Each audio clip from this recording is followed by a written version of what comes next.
हरे कृष्णा। आप सभी भक्तों का स्वागत। फिर एक बार तो श्लोक का अनुवाद मैं फिर से पढ़ूंगा। विदुर ने मैत्र से अनुरोध किया है, हे ब्राह्मण, आप भूत तथा भविष्य के समस्त विषयों में पारंगत है। अतः मैं आपसे राजा वेन के समस्त कार्यकलापों को सुनना चाहता हूँ। मैं आपका श्रद्धालु भक्त हूँ, अतः आप इसे विस्तार से कहें। सो यहाँ राजा वेन का संवाद चल रहा है और कुछ पिछले कुछ श्लोकों में हम देख रहे हैं कि विदुर जी ने मैत्र मुनि को अपना गुरु माना है। और उत्सुक है वो पिछले कुछ अध्यायों से नहीं, स्कंद से, थर्ड कैंटो और फोर्थ कैंटो, ये मैत्री और विदुर का संवाद है। सबसे बड़ा संवाद है जो श्रीमद् भागवतम में आता है कि, और वही विदुर और मैत्री का संवाद के ही ये पहलू है। अध्याय 13, ध्रुव महाराज के वंशजों का वर्णन। इसके पहले हमने देखा कि ध्रुव महाराज का भगवान के घर लौटना, और ये जो कुछ श्लोक आप पहले पढ़ रहे हैं उसमें वर्णन आ रहा है कि विदुर जानना चाहते थे कि राजा वेन किस प्रकार से कार्य करना चाहते थे, किस प्रकार के कार्य है उनके, वो जानना चाहते थे मैत्र मुनि से। और ध्रुव महाराज के वंश में ऐसे राजा उत्पन्न हुए कैसे, वो जानना चाहते हैं कि ध्रुव महाराज के वंश में वेन राजा कैसे आए, और साथ साथ में उनके कार्यकलाप जानना चाहते हैं।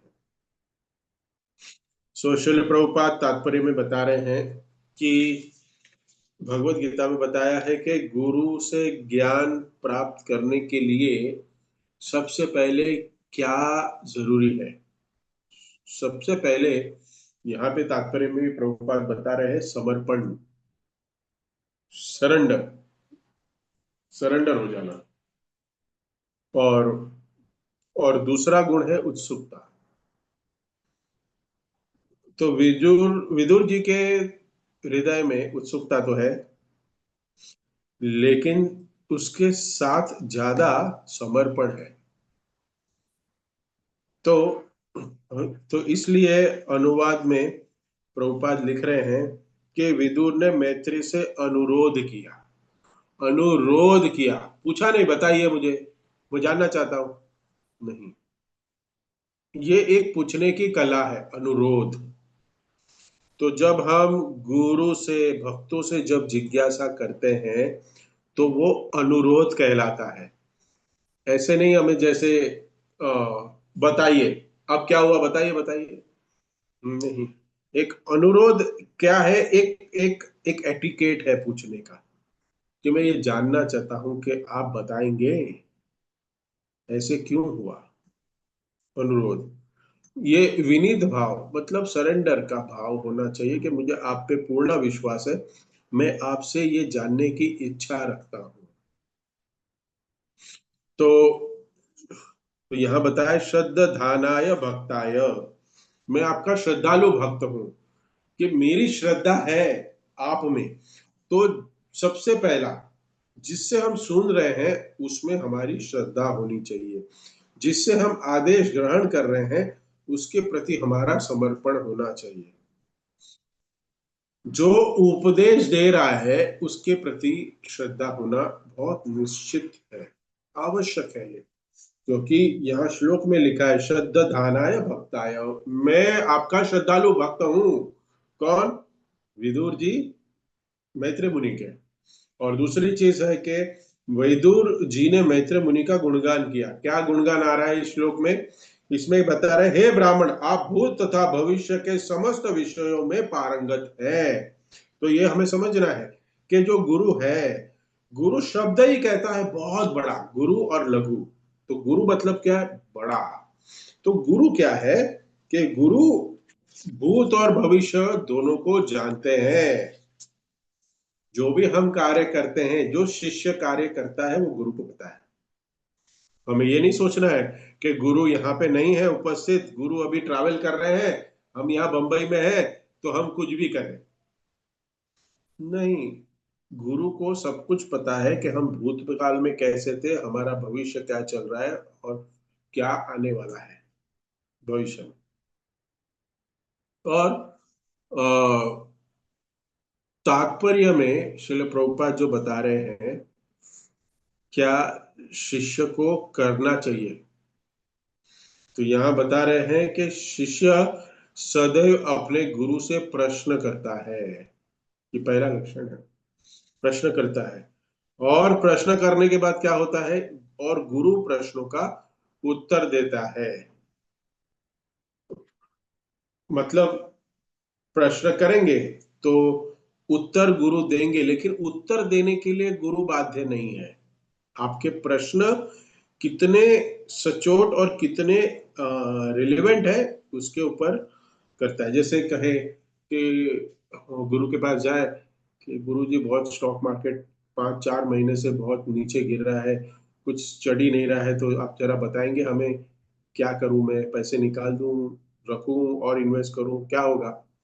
नहीं, ये प्रश्न नहीं है गुरु के पास जाके पूछने वाले।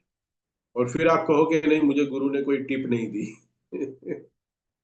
कुछ बताया नहीं, तो ये गुरु के पास जाने वाले प्रश्न नहीं है, गुरु के पास लेके जाने वाले प्रश्न नहीं है। तो बस शर्त है कि शिष्य भद्र हो तथा समर्पित हो। भद्र शब्द आया है यहाँ पे, भद्र पता है? भद्र शब्द का अर्थ क्या है? भद्र को कहते हैं सदाचारी, सदाचारी। सो श्रीमद् भागवत में भी हम देखते हैं कि अभद्र जो वस्तुएं हैं वो दूर हो जाती है। तो जब हम गुरु से सुनते हैं, भगवान की कथा को हम सुनते हैं, तो हमारे हृदय से अभद्र चली जाती है, अभद्र चीजें चली जाती है। तो गुरु के पास जब हम समर्पित होके जाते हैं, तो कुछ लक्षण बताए समर्पित होके जाने के लिए कुछ लक्षण बताए गए हैं कि ये लक्षण होना बहुत जरूरी है गुरु के पास जाने के लिए। तो उसमें पहला लक्षण बता रहे हैं समर्पण, सरेंडर। तो यहाँ पे बता रहे हैं कि शिल प्रभुपाद ये तात्पर्य में बता रहे हैं, जब तक शिष्य अत्यंत विनीत और समर्पित नहीं होता, गुरु दिव्य ज्ञान के सभी रहस्य प्रकट करने के लिए तत्पर नहीं होता है। बताइए, ये इंपॉर्टेंट है। क्या प्रभुपाद कहते हैं? जब तक शिष्य विनीत और समर्पित नहीं होता, तो अगर जब तक हम गुरु के पास विनीत और समर्पित भाव से नहीं जाते, तब तक गुरु हमें भगवत ज्ञान का रहस्य नहीं बताएगा, उतना ही बताएगा जितना हम समर्पित है। जैसे जैसे हमारा समर्पण बढ़ेगा गुरु के प्रति, गुरु उतना ही ज्ञान रिवील करेंगे, उतने ही हमें इंस्ट्रक्शन देंगे, हाँ, उतना ही हमारे साथ आदान प्रदान करेंगे, उतना ही हमें गुरु भक्ति के रहस्य बताते जाएंगे जितना हम सरेंडर होंगे। भगवत गीता में अर्जुन और भगवान का ये सबसे उत्तम उदाहरण है। भगवान ने अर्जुन को इनिशियल स्टेज में भक्ति के बारे में कुछ भी नहीं बताया। कब बताया? शिष्य से हम शाधिमाम त्वाम प्रपन्नम, जब अर्जुन ने स्वीकार किया कि भगवान मैं आपका शिष्य हूं। और उसके बाद के अध्याय में देखो भगवान क्या बोल रहे हैं। भगवान कह रहे हैं कि मैं अभी तुम्हें ये गुह्य रहस्य बताने जा रहा हूं, गुह्य ज्ञान देने जा रहा हूं। क्यों? क्योंकि अर्जुन सरेंडर हो गया, शिष्य बन गया भगवान का। रहस्यम हे तद उत्तमम आता है शब्द यहाँ पे भगवत गीता में। अलग अलग अध्यायों में भगवान रहस्य ही बता रहे, सारा भगवत गीता रहस्यमय है। उसी रहस्य के अंदर भगवान एक संपूर्ण सारे रहस्यों में सबसे इंपॉर्टेंट रहस्य क्या है?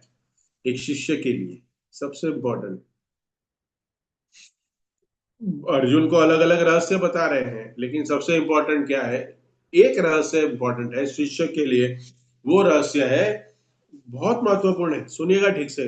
उस रहस्य के ऊपर सारी हमारी भक्ति टिकी हुई है, सारी भक्ति हमारी। अर्जुन को अलग अलग रहस्य बताए हैं, उसी रहस्य में क्या कहा? तत् विधि प्रणिपातेन परिप्रश्नेन सेवया। ये सबसे बड़ा इंपॉर्टेंट श्लोक है ये। जब हम ये रहस्य को पकड़ लेते हैं, तद विधि प्रणिपातेन परिप्रश्नेन सेवया। तद विधि, विधि विधान के अनुसार, क्योंकि ये सभी रहस्यों का सार है। हमने सब कुछ सीख लिया, सब कुछ जान लिया, लेकिन अगर तद विधि प्रणिपातेन नहीं है, अगर ये नहीं है हमारे पास, ये पूंजी है हमारी भगवत भक्ति की, कि गुरु के पास जाके प्रणिपात होना, उनके पास जिज्ञासा पूर्वक प्रश्न करना और उनकी सेवा करना।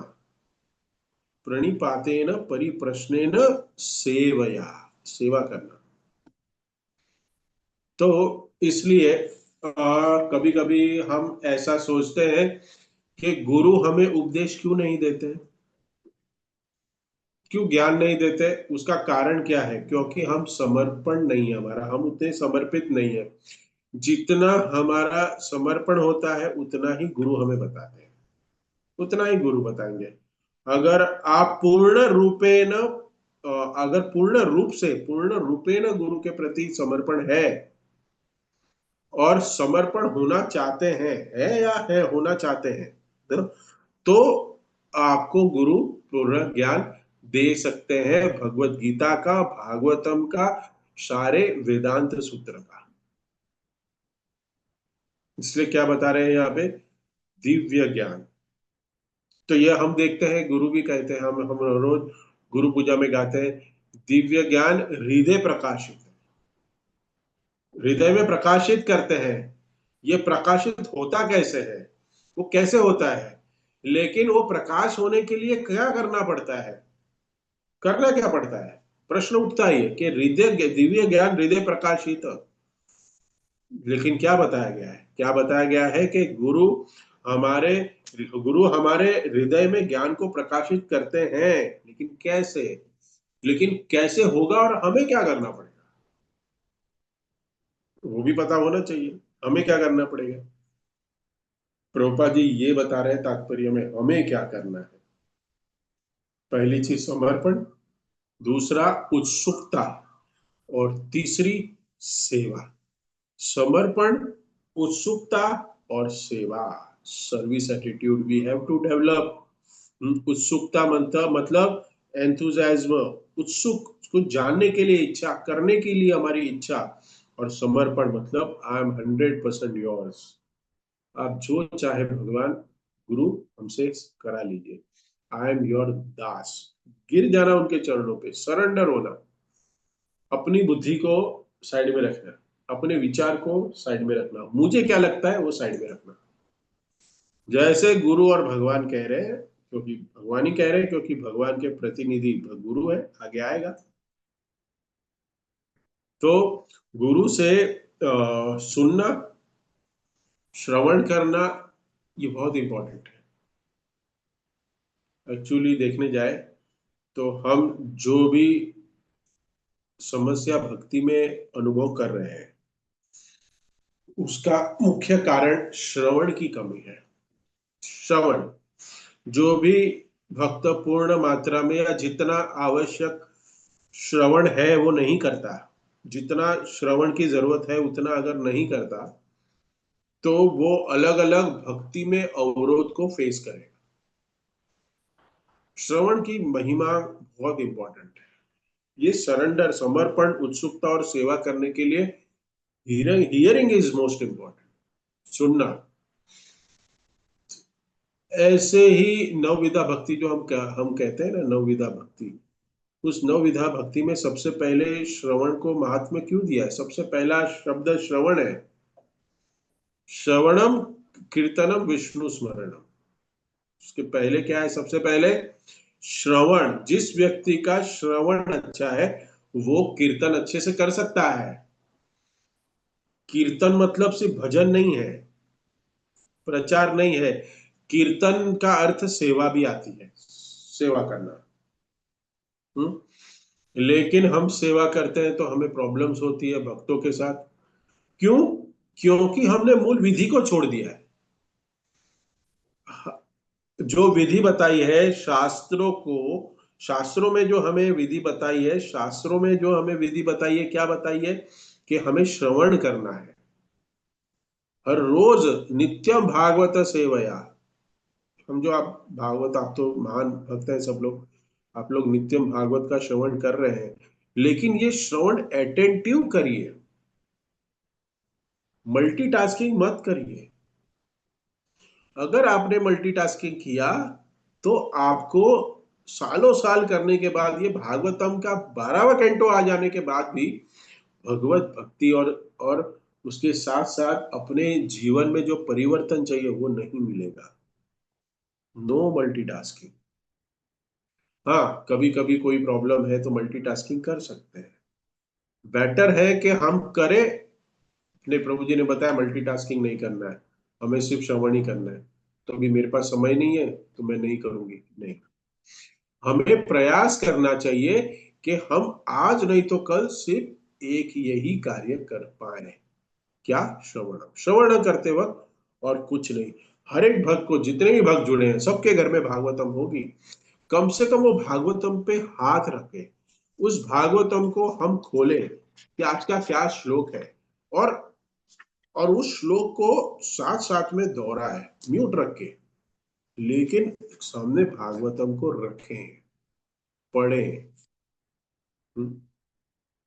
तो जिस व्यक्ति का श्रवण स्ट्रांग है, जब श्रवण पावरफुल होगा ना, तो सेवा में वो त्रुटियां और भक्तों में त्रुटियां देखना बंद कर देगा। वो अच्छी से सेवा मतलब कीर्तन कर पाएगा, सेवा कर पाएगा। तो जहां भी सेवा में प्रॉब्लम हो रही है, क्यों? क्योंकि श्रवण की कमी है, श्रवण नहीं हो रहा है, क्योंकि विधि छूट गई। तो और जो भक्त श्रवण करेगा उसको क्लियर होगा कि कोई सेवा करे नहीं करे, वो प्रॉब्लम क्रिएट करे नहीं करे, उसके वजह से मुझे दिक्कत हो रही है नहीं। मेरा मेन क्या है? मेरी सेवा करनी है, उससे मुझे मेरे गुरु और भगवान को संतुष्ट करना है।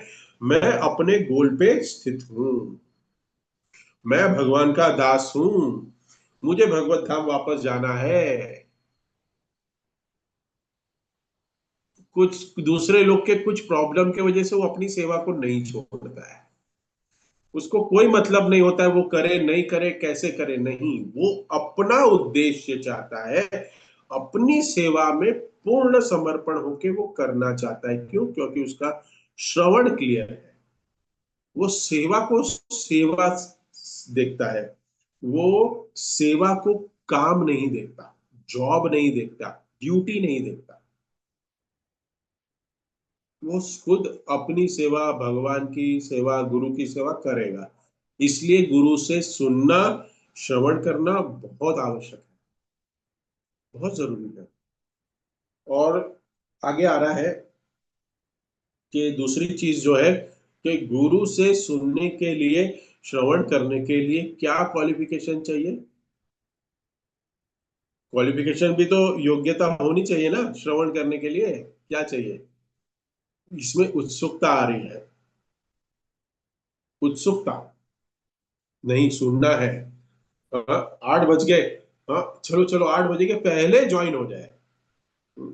हमेशा देखता हूँ जय राधा माधव होता है, फिर जब कोई कोई ओम नमो भगवते वासुदेव हो गया, फिर श्लोक रिसाइटेशन हो गया, फिर तात्पर्य पढ़ के हो गया, फिर ओम अज्ञान तिमिरांधस्य से हो गया, उसके बाद भी लोग आते हैं। हाँ, आना अच्छा है, आना अच्छा है, लेकिन उत्सुकता का लक्षण यह है कि before the speaker sits on a व्यासासन, आई एम देयर। मंदिर में भी श्रीमद् भागवतम के लिए ये उत्सुकता का एक लक्षण है। हम्म, तो ये एक लक्षण बहुत इंपॉर्टेंट है, उत्सुकता। और प्रॉब्लम क्या है कि कलयुग का जीव क्या है, मंद सुमंद मतयो। हम्म, मंद है, सुमंद है, मतय है, उसमें कोई उत्सुकता नहीं है, लेकिन डेवलप करनी पड़ेगी, जिज्ञासा डेवलप करनी पड़ेगी। और ये डेवलप करने का जो जो जो उपाय है वो है अटेंटिव हियरिंग, सुनना। जब हम ध्यान से सुनते हैं तब हमें पता चलता है कि जीवेरे स्वरूप होय कृष्ण नित्य दास। हमारा इस संसार में, इस मटेरियल वर्ल्ड में कोई भी कोई भी हमारी वैल्यू नहीं है, सच में नहीं। भले भी कोई बड़ा कोई कोई घर का मालकिन हो, मालिक हो, या कंपनी का कोई बड़ा सीईओ डायरेक्टर हो, उसकी कोई वैल्यू नहीं है। उसकी वैल्यू सिर्फ शरीर तक है। और हम शरीर नहीं,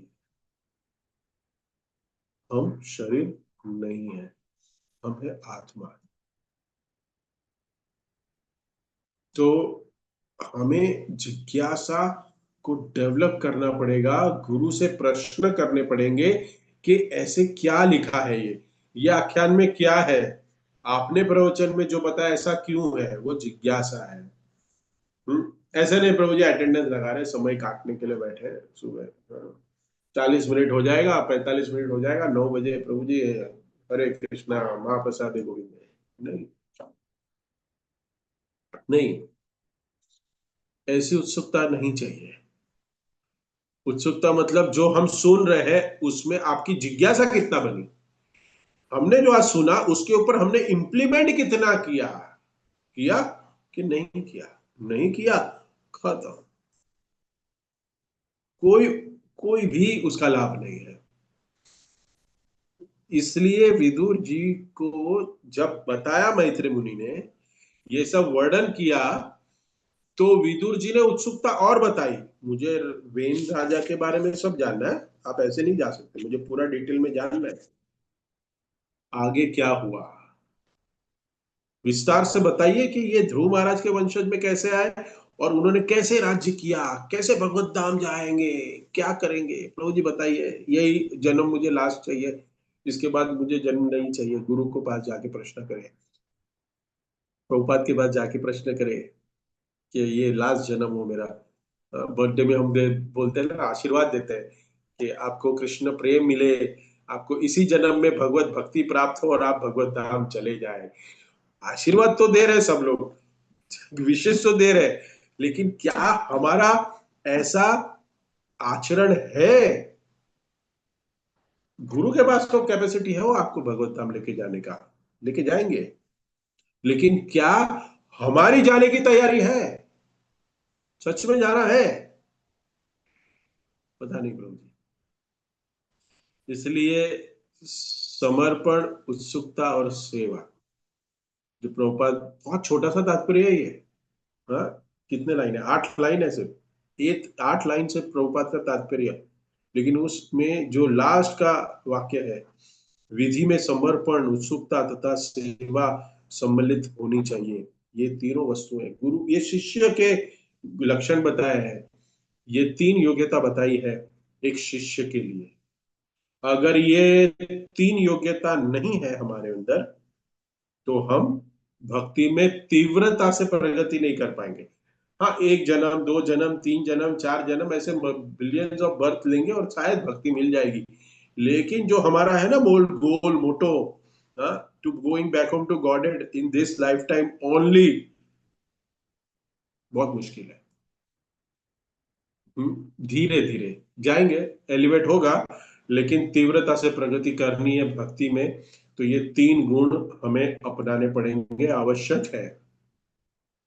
तो इसलिए हम कहते हैं कि इस तात्पर्य में भी बता रहे हैं कि श्री विश्वनाथ चक्रवर्ती ठाकुर ने कि हमें गुरु से याचना करनी चाहिए, प्रार्थना करनी चाहिए और उनकी सेवा करनी चाहिए।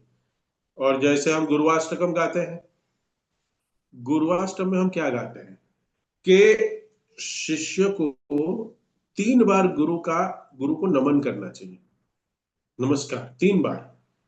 यशस्त्री त्रिसंध्यम, त्रिसंध्यम मतलब 3 बार, तीनों संध्याओं में गुरु से याचना करनी चाहिए, प्रार्थना करनी चाहिए। लेकिन हम क्या गुरु को याद करते हैं? हाँ? करते हैं, गुरु को स्मरण करते हैं। गुरु का स्मरण कब आता है पता है? आप लोग की बातें नहीं कर रहा हूं, ये खास करके गुरु पूर्णिमा वाले भक्त लोग की बातें कर रहा हूं। व्यास पूजा पे, गुरु पूर्णिमा में ये सबको गुरु की याद आ जाती है। मुझे भी कुछ लोग ऐसे जो है वो मुझे मैसेज कर देते हैं व्हाट्सएप पे गुरु पूर्णिमा के दिन। हाँ, हार्दिक शुभकामनाएं गुरु पूर्णिमा की। लेकिन पूरे साल भर कहाँ गए थे भाई? ग्रुप में तो हो, दिखते नहीं, मंदिर नहीं दिखते हो। हाँ, गुरु के वचन क्या है आपने कभी सुने नहीं? तो यहाँ बताते हैं, हम गुरुवाष्टकम में गाते हैं यशस्त्री त्रिसंध्यम, प्रतिदिन तीनों संध्याओं में गुरु का स्मरण होना चाहिए। और गुरु का स्मरण करना मतलब क्या? गुरु के फोटो के आगे नमस्कार करना नहीं, गुरु की फोटो को हमारे गाड़ी के डैशबोर्ड में लगाना नहीं, गुरु की फोटो को हमारे पर्स में रखना नहीं। नहीं, क्या है?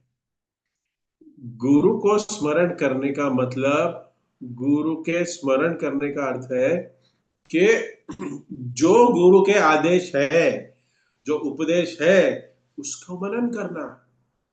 जब हम सुबह उठते हैं, तब हम उठते तुरंत गुरु के बारे में चिंतन करना चाहिए। गुरु के आदेश क्या है, उपदेश क्या है, उसको मनन करना चाहिए।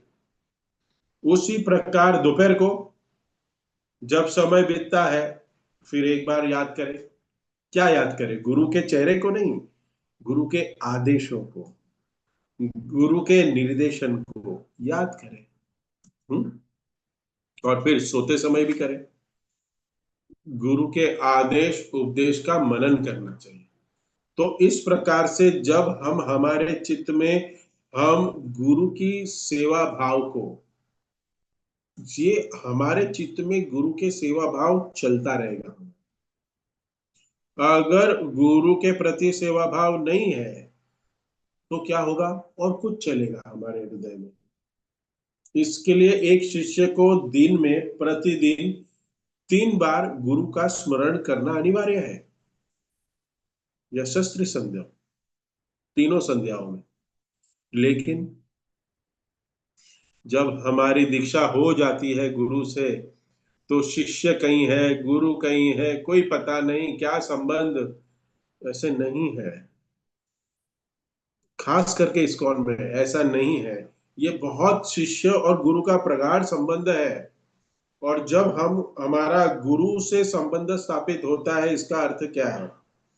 गुरु से संबंध, हमारी दीक्षा होती है तभी कि गुरु ने आपकी जिम्मेदारी ले ली, आपको भगवत धाम जाने की जिम्मेदारी ली। इसका मतलब दीक्षा है कि वो आपको भगवत धाम लेके जाने की जिम्मेदारी ले रहे हैं। जिस प्रकार से उन्होंने जिम्मेदारी ली है, ध्यान से सुनिएगा, जिस प्रकार उन्होंने जिम्मेदारी ली, आपकी भी कोई जिम्मेदारी बनती है या नहीं है गुरु के प्रति? ये समझना होगा। ऐसा नहीं है केवल उनकी जिम्मेदारी है। भगवत धाम अभी दीक्षा हो गई प्रभु जी, अभी हमें तो लेके जाएंगे, हमारे गुरु ये है, परम पूज्य डैश डैश डैश, हमारे गुरु महाराज ये हैं। नहीं, दीक्षा हो गई तो अर्थ है ये अर्थ है कि गुरु बाध्य हो गए आपसे, आपको भगवत धाम लेके जाने के लिए। लेकिन उस बाध्यता में क्या आप भी तो बाध्य हो कि गुरु आपको कैसे ले जाएंगे, क्यों ले जाएंगे, क्यों, आपने क्या किया है? नहीं नहीं, वो उनका काम है ना, उनका काम है, वो लेके जाएंगे। वो हमारा, हमारे हमने गुरु ले लिया है, हमारी दीक्षा हो गई है, ऐसा दिखाते हैं। खास करके हमारे गुजराती में ना बोलते हैं ब्रह्म समण हो गया, क्या पूरे अंधेरा है, पूरा अंधकार है ऐसा वो दीक्षा। अरे हाँ हमाરું બ્રહ્મણ સમણ થઈ ગયું, फिर ऐसा कंठी वाला ऐसा निकाल के दिखाते हैं। अरे कंठी वाला इज बेसिक। कोई पुलिस वाले को अ, अगर उदाहरण की तरह से हम देखें कि बहुत बड़ा कोई ऑफिसर है, आईपीएस बन गया, कुछ हो गया है, तो उसके कार्यकाल की वजह से बना है ना इतना बड़ा व्यक्ति, उसने कुछ कार्य किए हैं, कुछ अच्छी पढ़ाई की है, या कुछ क्रिमिनल केस सॉल्व किए हैं, कुछ बड़ा आदमी कैसे बना है वो, बड़ा ऑफिसर कैसे बना है? वो आई कार्ड, पुलिस का आई कार्ड लेके नहीं बना है, वो आई कार्ड लेके घूम रहा था और बड़ा हो गया? नहीं, उसने कुछ कार्य किए तब जाके वो बड़ा ऑफिसर बना, बड़ा पुलिस का सुपरिटेंडेंट बना या इंस्पेक्टर बना या जो भी हवलदार था, फिर बाद में आईपीएस तक गया, कमिश्नर बन गया। क्यों? कुछ तो भी किया है उसने वैसा कार्य। लेकिन हम क्या है, कंठी माला, हमारा आई कार्ड लेके घूम रहे हैं, बस हम हो जाएंगे भगवत धाम चले जाएंगे। हमारा भी कुछ दायित्व है, हमारे भी कुछ कर्तव्य है, हमारी भी जिम्मेदारी है, वो निभानी पड़ेगी। बहुत जरूरी है, अगर वो हम नहीं निभा रहे तो कैसे गुरु जाएंगे लेके, कैसे लेके जाएंगे बताइए? इसलिए प्रभुपाद तात्पर्य में लिख रहे हैं कि शिष्य सदैव सदैव प्रश्न करता है और गुरु प्रश्न का उत्तर देता है, प्रश्न करता है। और और दूसरा जो है, और गुरु प्रश्नों का उत्तर देता है। हमारा इस्कॉन आंदोलन है, जो सन्यासी प्रभुपाद के शिष्य है, वो एक मंदिर में तो उपस्थित रहते नहीं है। हाँ, गुरु एक मंदिर में उपस्थित रहते नहीं है, तो उन्होंने अपने वरिष्ठ शिष्यों को नियुक्त किया गया है कि आप लोगों को मार्गदर्शन दीजिए।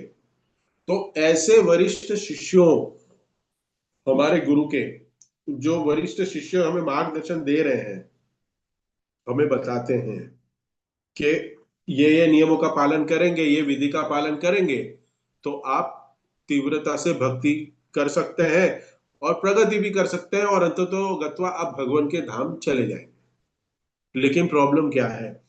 क्यों हमें केवल गुरु पे विश्वास है, गुरु पे श्रद्धा होती है, लेकिन गुरु के जो वरिष्ठ शिष्य होते हैं, जो गुरु ने ही नियुक्त किए हैं, उन पे श्रद्धा नहीं है, उन पे विश्वास नहीं है।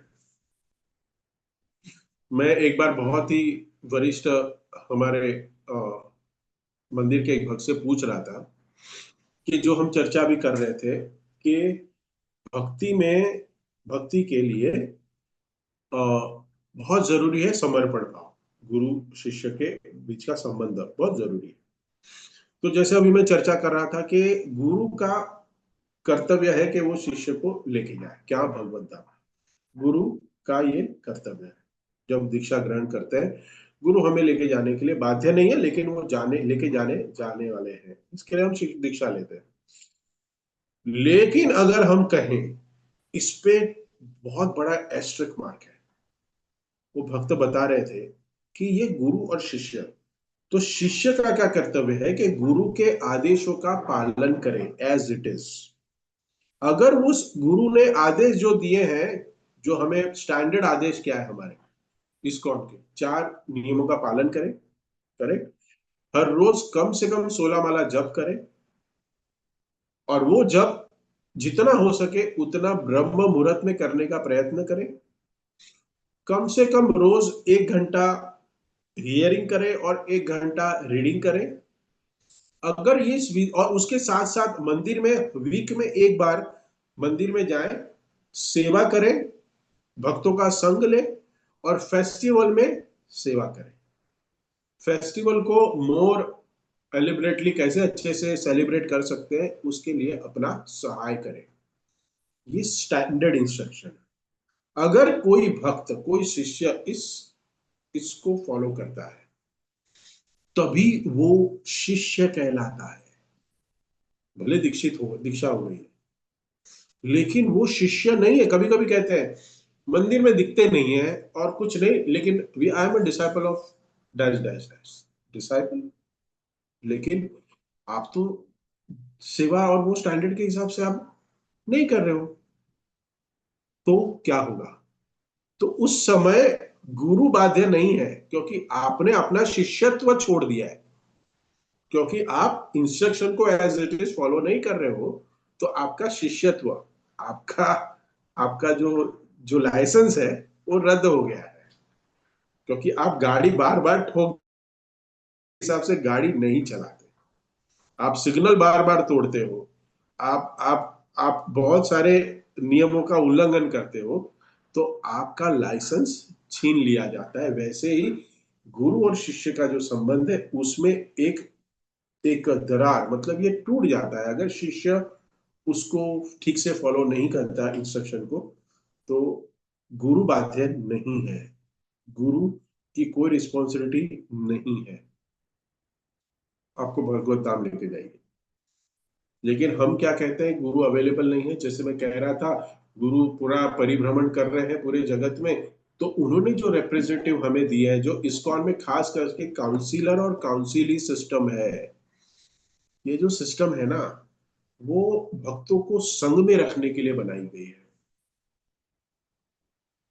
हमें लग सकता है, हमें ऐसा लगता है कि वो भी हमारा गुरु भाई है, लेकिन सीनियर हो सकता है, लेकिन वो हमारा गुरु बहन गुरु भाई है। हाँ, एक ही गुरु के दो शिष्य है, लेकिन फिर क्यों गुरु ने उनको ये सेवा दी है, वरिष्ठ शिष्य को नियुक्त किया है? गुरु ने क्या देखा है उनमें, कुछ क्वालिटी देखी है ना, इसके लिए उनके अंडर उनके काउंसिल बन के हमें रहने के लिए कहा है। प्रभुपाद तात्पर्य बता रहे हैं कि विश्वनाथ चक्रवर्ती ठाकुर ने कहा है कि जिस पर गुरु की कृपा होती है उस पर ईश्वर की कृपा होती है।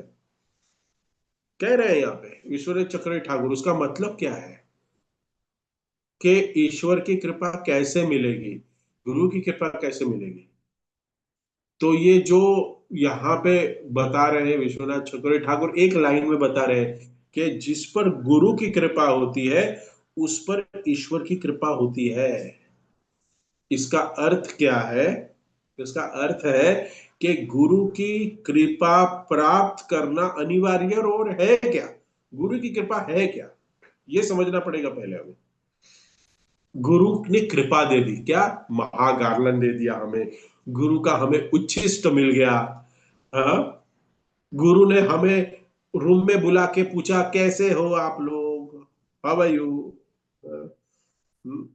कृपा हो गई प्रभु जी, आज हमारा रूम में महाराज का दर्शन करा दिया, कृपा हो गई हम पे।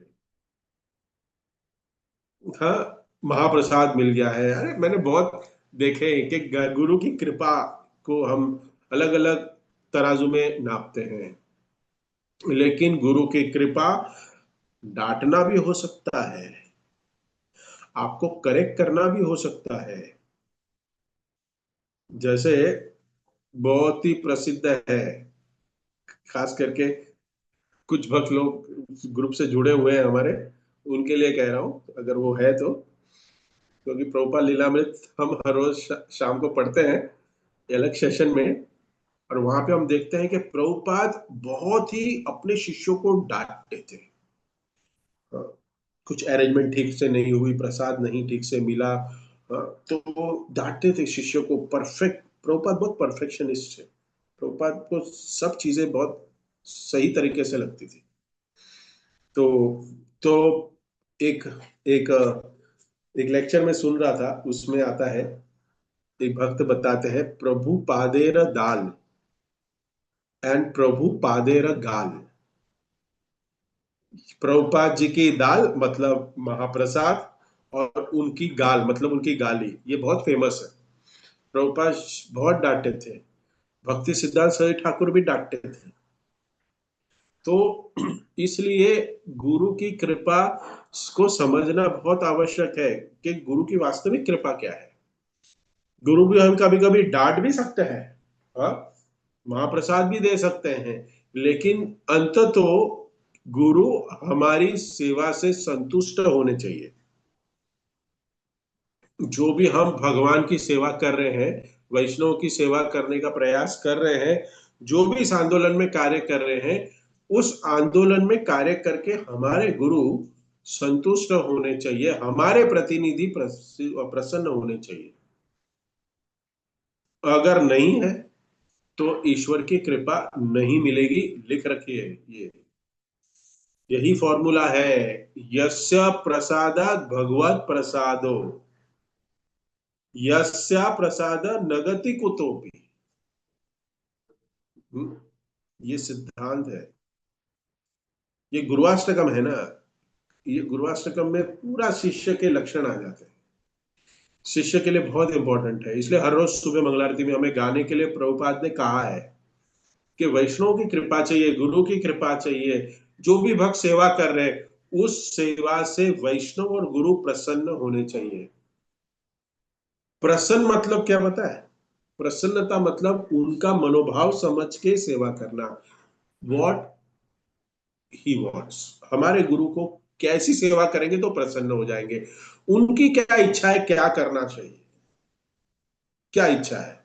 हाँ, जैसे first class, second class, third class शिष्यों का हम वर्णन करते हैं, अभी टाइम नहीं है क्योंकि अलग अलग प्रकार के शिष्य हैं। सो फर्स्ट क्लास डिसाइपल बनना है कि वो क्या चाहते हैं, उस मनोभाव के अनुसार हमें सेवा करनी चाहिए। इसके लिए बताते हैं, श्री चैतन्य मनोभीष्टम स्थापितम येन भूतले।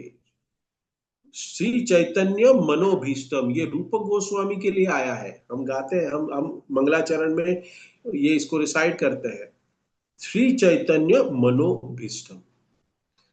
रूप गोस्वामी के लिए ये कहा गया है, ये रूप गोस्वामी के लिए कहा गया कि चैतन्य महाप्रभु के मनोभाव को समझने वाले रूप गोस्वामी, कि चैतन्य महाप्रभु क्या चाहते हैं उसी प्रकार से वो अपनी सेवाएं कर रहे हैं। कौन कर रहे हैं? रूप गोस्वामी। तो हमें वैष्णव के मनोभाव को समझना है, गुरु के मनोभाव को समझना है कि क्या चाहते हैं वो, और उस मनोभाव को समझते हुए सेवा करनी है।